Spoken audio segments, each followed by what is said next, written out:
ప్రభువైన యేసుక్రీస్తు నామములో మీ అందరికీ శుభాభివందనాలు తెలియజేస్తూ ఉన్నాను. ఈరోజు మనం యోహాను రాసిన మొదటి పత్రికలో మొదటి అధ్యాయంలో 7వ వచనంలో మనం ఒక మాటని గమనిద్దాం. దేవాది దేవుడైన ప్రభుల వారు మనకు యోహాను రాసిన మొదటి పత్రికలో యోహాను ద్వారా రాయిస్తున్న మాట ఏంటంటే, మొదటి అధ్యాయంలో ముఖ్యంగా యేసు రక్తము ప్రతి పాపము నుండి మనలను పవిత్రులుగా చేయను అనే మాటను మనం ధ్యానం చేద్దాం. యేసు రక్తము ప్రతి పాపము నుండి మనలను పవిత్రులుగా చేయను. మనము పాపము లేని వారు మనం చెప్పుకునే యెడల మనల్ని మనమే మోసపుచ్చుకుందాము. యేసు రక్తము మాత్రమే మనను ప్రతి పాపం నుండి పవిత్రులుగా చేయను. పవిత్రులుగా చేయడానికి ముందు మనం ఎవరము? అపవిత్రులము. నోటి ద్వారా, తలంపుల ద్వారా, ఉద్దేశాల ద్వారా, ఊహల ద్వారా, మన ప్రతి విధమైనటువంటి ఆలోచన సంబంధమైన ఈ విషయాలన్నింటిలో కూడా మనం ఏంటంటే, మనము అపవిత్రులుగా ఉన్న మన పరిస్థితుల్లో యేసు క్రీస్తు రక్తము మాత్రమే ప్రతి పాపము నుండి మనల్ని పవిత్రులుగా చేయను.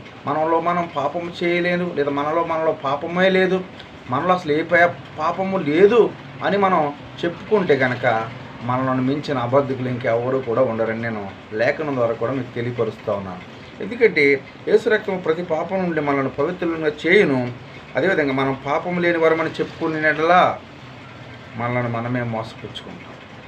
మనలో ఏ పాపం లేదు, మనలో ఏ మోసం లేదు, మనలో ఏ విధమైన అపవిత్రత లేదని మనం చెప్పుకుంటే కనుక మనల్ని మనమే మోసపుచ్చుకున్న వారంగా అవుతాం. యేసు రక్తం మాత్రమే ప్రతి పాపం నుండి మనలందరినీ కూడా పవిత్రులుగా చేయను. ఎందుకంటే ఆయన రక్తములో జీవం ఉన్నది, ఆయన రక్తములో పాపం లేదు, పరిశుద్ధత ఉన్నది. ఆయన రక్తములో నిష్కళంకమైన భక్తి కలిగిన దేవుడు. ఆయన కళంకమేమీ కూడా ఆయన రక్తంలో లేదు. యేసుక్రీస్తు రక్తం ఇప్పటికీ కూడా జీవం కలిగి ఉందని శాస్త్రీయ పరిశోధనలో మనకి ఇప్పటికీ కూడా అర్థమవుతున్న విషయాలు మనం గమనించవచ్చు. ఆయనలో ఏ పాపము లేదు. అందుకే శాస్త్రులు పరిసయ్యులు అని ఒక మాట అడుగుతారు, ఏమని? నాలో పాపం ఉన్నదని ఎవరైనా మీలో నిరూపించగలరా, స్థాపింపగలరా అని సవాల్ విసిరిన దేవుడు. ఆయన ఏ పాపము చేయలేదు, ఏ నేరము చేయలేదు. ఆయనను మన పాపము నిమిత్తము, మన అపరాధము నిమిత్తము ఆయన సిలువ వేయబడి, దెబ్బలు తిని, కొట్టివేయబడి, ముళ్ళ కిరీటం పెట్టుకొని, గాయాలు తిని, ఎన్నో రకాలైనటువంటి పరిస్థితుల్లో ఆయన మరణాన్ని చూసి, ఆ మరణాన్ని జయించి, ఆ మరణాన్ని గెలిచిన దేవుడుగా ప్రపంచ మానవాళికి మరణం మీద ఒక సవాలు విసిరిన దేవుడు నీవు నేను నమ్మిన మన యేసుక్రీస్తు ప్రభువు. అందుకే 16వ కీర్తన 10వ వచనంలో ఒక మాట ఉంటుంది. ఏం మాట అంటే, నీవు నీ పరిశుద్ధిని కుళ్ళు పట్టనివ్వు. పరిశుద్ధిని కుళ్ళు పట్టనివ్వు అంటే గోతిని చూడనివ్వు. ఆయనకి చావు ఎలా ఉంటుంది? అదృశ్య దేవుడైన స్వరూపి, నీవు నేను చేసిన పాపాలకి ప్రాయశ్చిత్తంగా పరలోకమును వీడి భూలోకానికి దిగి వచ్చిన దేవుడు.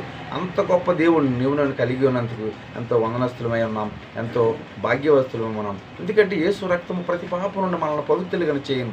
ఆ పవిత్రులుగా కనుక చేయకపోతే మన జీవితంలో అపవిత్రులుగానే మిగిలిపోతాయి.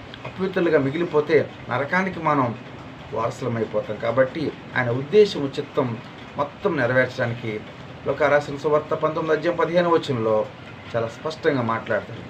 అలాంటి పరిస్థితులన్నిటి కూడా మనం గమనిస్తే యేసు రక్తము మాత్రమే మనలను అందరినీ కూడా మన ప్రతి విధమైన పాపం నుండి మనలను పవిత్రులుగా చేయను, పరిశుద్ధులుగా చేయను, నిష్కళంకం కలిగిన వారుగా చేయను. అటువంటి గొప్ప భాగ్యం నీవు నేను పొందుకోవాలని కోరుకుంటూ నా మాటలు ముగిస్తున్నాను. అందరికీ వందనాలు. Praise lord.